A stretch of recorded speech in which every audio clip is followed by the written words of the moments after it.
सात्विक कुळामध्ये जन्माला आलेली मुलगी असो अथवा मग तो मुलगा असो, त्यांचा मलाच काय तर त्यांचा देवाला सुद्धा हर्ष होतो, देवाला सुद्धा त्यांचा आनंद होतो। तयाचा हरिक वाटे देवा। विचार करा अभंगाच्या दोन्ही चरणाचा, पहिल्या आणि दुसऱ्या। अभंगाच्या पहिल्या चरणामध्ये प्रथम क्रमांक महाराजांनी कुणाला दिला? मातेला दिला। अभंगाच्या दुसऱ्या चरणामध्ये महाराजांनी प्रथम क्रमांक कुणाला दिला? कन्येला दिला। कुळी कन्या आणि मग नंतर पुत्र। वास्तविक आपण जर विचार केला तर जास्त आनंद माणसाला पुत्र झाल्यावर होतो, आहे की नाही? 10% लोक सोडली तर 90% लोकांना असं वाटतं की मुलगाच पाहिजे। बरं, पहिली मुलगी झाली तर ठीक, दुसरी पण जर मुलगीच झाली तर याचा चेहरा फोटो काढायसारखा दिसतो,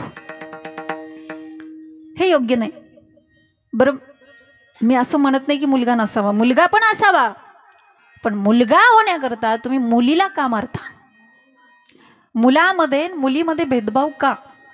एका माणसाला मी विचारलं, म्हटलं का हो मुलगाच का पाहिजे? त्यांनी मला सांगितलं ताई शेवटी पाणी पाजायला मुलगा पाहिजे। त्यावेळेस मी त्यांना म्हटलं तो तुम्हाला जिवंतपणीच पाणी पाजतो का नाही याचा विचार करा। म्हणून या ठिकाणी पहिला क्रमांक मुलीला का? बरं, त्यांना असं पण म्हणता आलं असतं ना, कुळी पुत्र कन्या होती जे सात्विक, असं पण म्हणता आलं असतं। पण महाराज काय म्हणतात? कुळी कन्या पुत्र होती जे सात्विक, प्रथम प्राधान्य मुलीला दिलं। याचं कारण असं आहे, ज्यात ती कन्या महती चिंता। ज्या वेळेस मुलगी जन्माला येते त्यावेळेस वडिलांना तिची काळजी वाटते, ती वयात आल्यावर पुन्हा तिची चिंता, तिचं लग्न कसं पार पडेल ही चिंता असते, लग्नाच्या प्रसंगी पैशाची चिंता असते। आणि ज्या वेळेस त्या मुलीचं लग्न होतं त्यावेळेस वडिलांचं अंतकरण दुःखी होतं। किती कठोर अंतकरणाचा बाप असू द्या, मुलीच्या लग्नात रडतो बाप, तुमचं सोडा। पण कण्वासारखे मुनी रल्ले शकुंतलेसाठी आणि जनकासारखे विदेही रल्ले सीतेसाठी, मग आपण तर कोण आहे? मग मला सांगा, प्रथम क्रमांक मुलीला का? मुलीचं लग्न झालं म्हणजे मुलीची जबाबदारी संपली ग? नाही नाही, उलट वाढली म्हणा, आहे की? मग जी मुलगी तुम्हाला जन्म झाल्यापासून ते मरेपर्यंत फक्त दुःख आणि दुःखच देते, त्या मुलीला महाराजांनी या अभंगामध्ये प्रथम क्रमांक का दिला? काय कारण असेल? एक वृद्ध गृहस्थ हिमालयाची यात्रा करत होता, खांद्यावरती एक लहान बाळ होतं। त्यावेळेस त्या गृहस्थाला एक स्वामीराम तीर्थांनी विनंती केली, दादा आपके पास जो बच्चा है तो मेरे गोद में दे दो, मुझे भी आनंद मिलेगा, आपकी भी थकान उतर जाएगी। त्यावेळेस त्या स्वामीला नमो नारायणाचे उद्गार, स्वामी जी आप ब्रह्मचारी है, अगर मेरा बेटा होता तो तुम्हारे पास देता, पर बेटा नहीं स्वामी जी, मेरी कन्या है, और जिस पिता को कन्या का बोझ लगता है और दुनिया में पिता होने के लायक नहीं। एका बापाचे उद्गार आहेत बरं का। ज्या बापाला स्वतःच्या मुलीचं ओझं होतं तो बाप बाप बनण्याच्या लायकीचा नाही, हे बापाचे उद्गार आहेत। म्हणून प्रथम क्रमांक मुलीला का? याचं कारण असं आहे, मातृत्वाचा पराक्रम आणि पराक्रमाचं मातृत्व, पराक्रमाचं मातृत्व पुत्राकडे, परंतु मातृत्वाचा पराक्रम कन्याच करू शकते। म्हणून कुळी कन्या पुत्र होती जे सात्विक।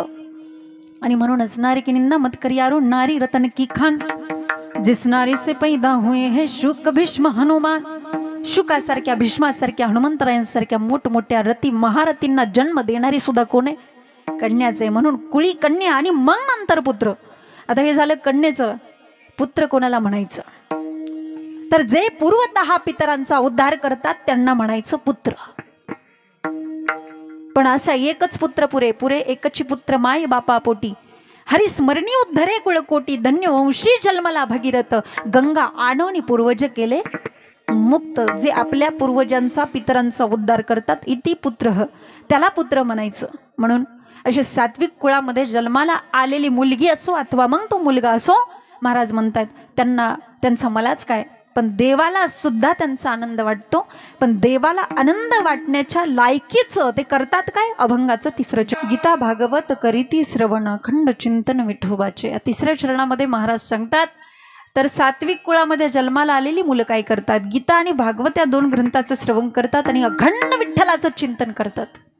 बघा, विचार करा तिसऱ्या चरणाचा।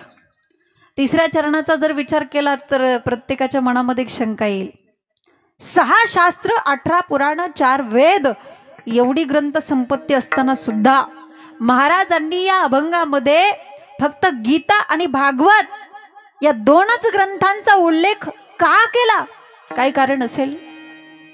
तर याचं कारण असं आहे, ज्याचा जन्म झालाय त्याला मरावं लागणार आहे, आणि ज्याला मरावं लागणार आहे त्याला मरेपर्यंत जगावं लागणार आहे.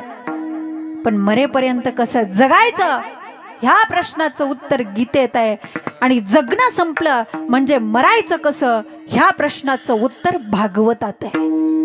म्हणून गीता भागवत करीती सात्विक कुळामध्ये जन्माला आलेली मुलं आणखी काय करतात? अखंड चिंतन, अखंडतेने विठ्ठलाचं चिंतन करतात. परमार्थामध्ये अखंडतेला खूप महत्व आहे. अखंड खंडेना जीवन रामकृष्ण नारायण. अखंडतेने भगवंताचं चिंतन का करायचं? कारण मरताना ते भगवंताचं नाव आपल्या मुखामध्ये आलं पाहिजे. कारण अंतकाळी ज्याच्या नावमा आले मुका, तुका म्हणे सुखा पार नाही. महाराज सांगतात हे संपूर्ण जग खोट आहे. लटिका व्यवहार सर्व हा या संपूर्ण जगामध्ये सत्य फक्त भगवंताचं नामस्मरण. सत्य साच खरे नाम. या संपूर्ण जगामध्ये सत्य फक्त देव आहे, सत्य फक्त ईश्वर आहे. लक्षात घ्या, ईश्वर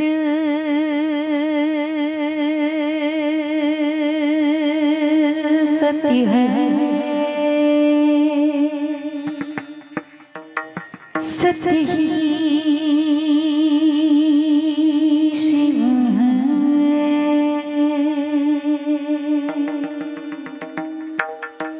शिव सुंदर है, जागो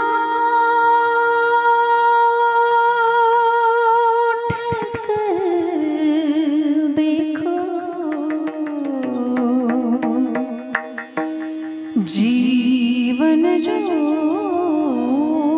तुझा घर है.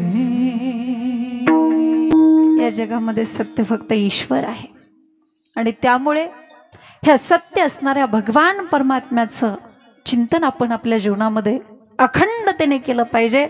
अखंड चिंतन विठोबाचे.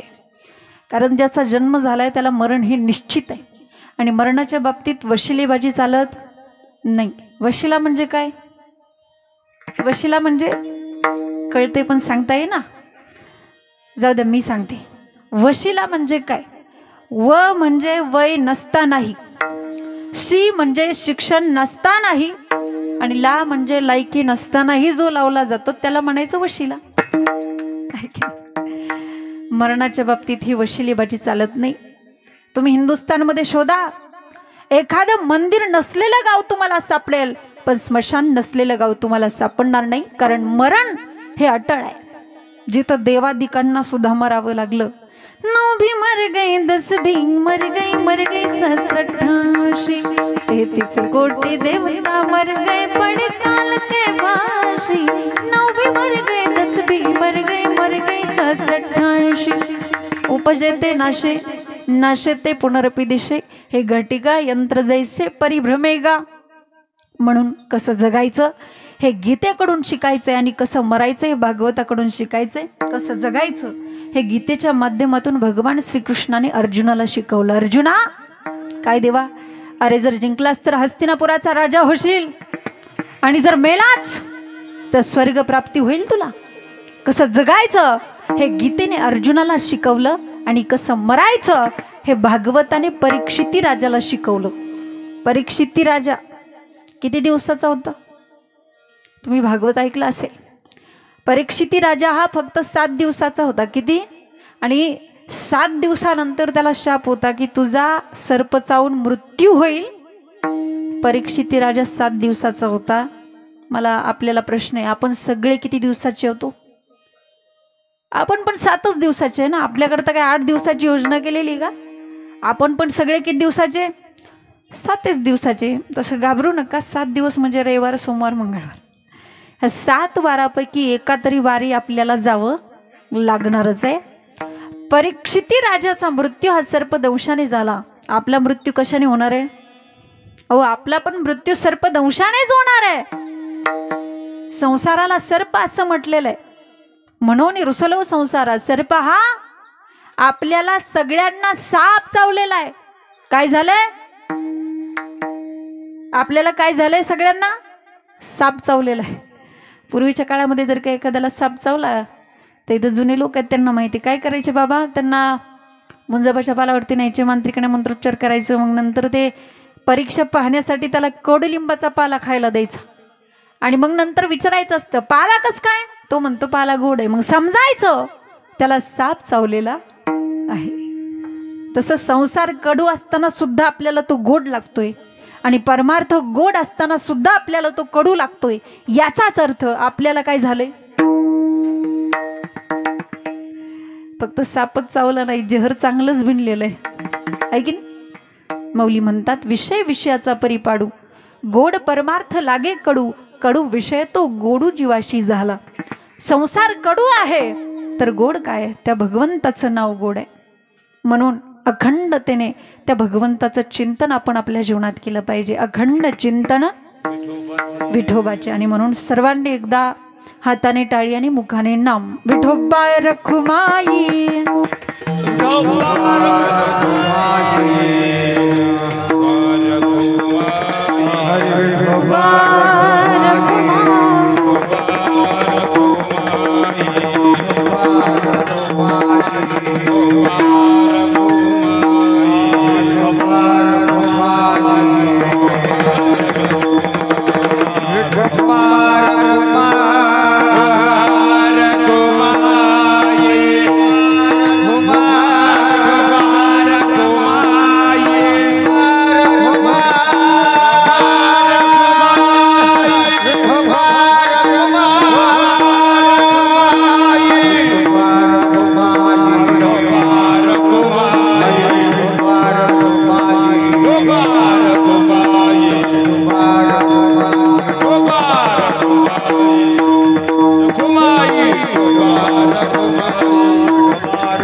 आपुलिया हिता जोसे जगता धन्य माता पिता तयाची कुळी कन्या पुत्र होती जे सात्विक, तयाचा हरी कवाटे देवा गीता भागवत करीती श्रवण, अखंड चिंतन विठोबाचे कुळी कन्या पुत्र होती जे सात्विक, तयाचा हरी कवाटे देवा। अभंगाच्या तिन्ही चरणाचा विचार करा, एक गोष्ट प्रत्येकाच्या लक्षात येईल।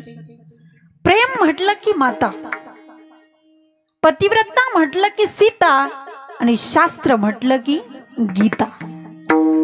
प्रेम म्हटलं की माता असं का म्हटलेलं आहे? याचं कारण असं आहे, जगाचा अश्रू पुसणं हे भगवंताचं काम आहे, पण त्या भगवंताला सुद्धा रडवण्याची ताकद कुणाच्या प्रेमात आहे?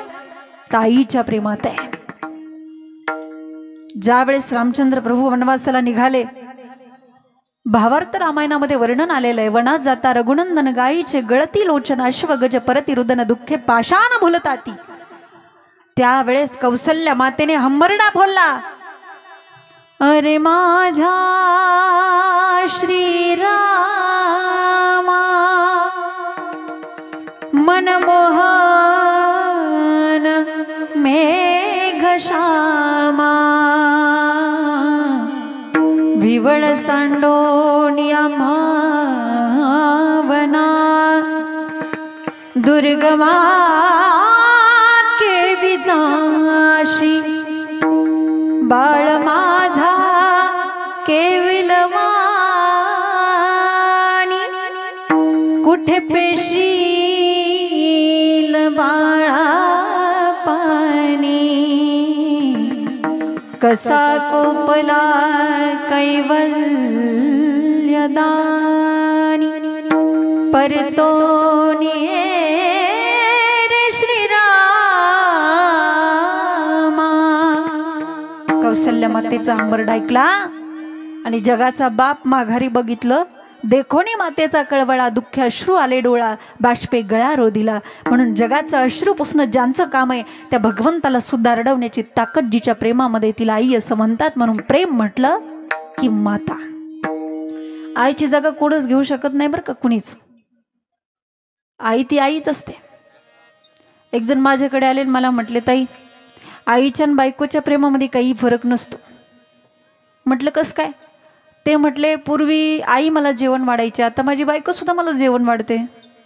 म्हटलं पूर्वी आई माझी आंघोळ घालायची मला, आता माझी बायको सुद्धा मला आंघोळ घालते. म्हटलं आईच्या आणि बायकोच्या प्रेमामध्ये काही फरक नाही. त्यावेळेस मी त्यांना म्हटलं, ज्या वेळेस तुम्ही लहान होता, लहान असताना तुमच्या आईने तुमची टाळू भरली आणि तुमच्या डोक्यावरती केस आले. पण ज्या वेळेस तुमच्या बायकोने तुमच्या टाळूवरून हात फिरवला त्यावेळेस आलेली केस गेली. वाटल्यास चेक करून बघा. नाही, आईची जागा जगात कोणीच घेऊ शकत नाही. लक्षात घ्या. जन्म दिला आईने मला, उपकार हा मोठा झाला. ठेचला गे माझ्या पायाला, पाणी तिच्या डोळ्याला. जन्म दिला आईने मला, उपकार हा मोठा झाला. जन्म दिला आईने मला, उपकार हा मोठा झाला. जन्म दिला, खूप मोठा उपकार झाला. प्रेम म्हटलं की आई, प्रेम म्हटलं की माता, पतिव्रता म्हटलं की सीता आहे की नाही. हा, सीतेचा जर आपण विचार केला तर ती जनक राजाची मुलगी होती, दशरथ राजाची सून होती आणि ब्रह्मांडाच्या मालकाची पत्नी होती. जिचा वडील मिथिलेचा राजा आहे, जिचा सासरा अयोध्येचा राजा आहे आणि जिचा पती ब्रह्मांडाचा मालक. अशा सीतामाईला 14 वर्ष उशाला दगड घेऊन झोपावं लागलं. कुठं तक्रार मांडल्याचा उल्लेख आलाय का रामायणामध्ये? आणि आमची सीता साधं झाडून घ्यायला लावलं तरी पप्पा ताबडतोब आम्हाला घेऊन जा. पतिव्रता म्हटलं की सीता, शास्त्र म्हटलं की गीता. आपल्याला स्वामी विवेकानंदांची आठवण व्हावी या निमित्ताने. ज्यावेळेस स्वामी विवेकानंद अमेरिकेमध्ये गेले आणि अमेरिकेमध्ये गेल्यानंतर त्यांनी शिकागो नावाच्या धर्म परिषदेमध्ये भाग घेतला, त्यावेळेस तेथील पंडितांनी आपल्या हिंदुस्थानचा ग्रंथ गीता सगळ्या ग्रंथांच्या खाली ठेवला. पण जेव्हा स्वामी विवेकानंदांना बोलण्याची संधी मिळाली त्यावेळेस माझ्या बंधू आणि माझ्या भगिनींनो या शब्दामध्ये त्यांनी अख्खा समाज जिंकला होता. आणि पुढे त्यांनी बोलायला सुरुवात केली, इथं जमलेल्या माझ्या पंडितांनो, तुम्ही उपेक्षित बुद्धीने का होईना परंतु आमच्या हिंदुस्थानचा ग्रंथ गीता सगळ्या ग्रंथांच्या खाली ठेवला. अरे पण तुम्हीच तुमच्या कृतीतून जगाला दाखवून दिलं की जगातल्या सगळ्या ग्रंथांना आधार हिंदुस्थानचा ग्रंथ आहे. म्हणून शास्त्र म्हटलं की गीता, ही गीता कधीतरी आपण वाचली पाहिजे. कसं जगायचं हे गीता शिकवते आणि कसं मरायचं हे भागवत. म्हणून महाराज सांगतात, सात्विक कुळामध्ये जन्माला आलेली मुलं गीता भागवत करीती श्रवण, अखंड चिंतन विठोबाचे. आणि जी मुलं अशा पद्धतीने गीतेचं भागवताचं श्रवण करतात आणि अखंड विठ्ठलाचं चिंतन करतात, महाराज सांगतात अशा मुलांची सेवा मला घडावी अशी अपेक्षा महाराज करतात. अभंगाचं शेवटचं चरण. घडतात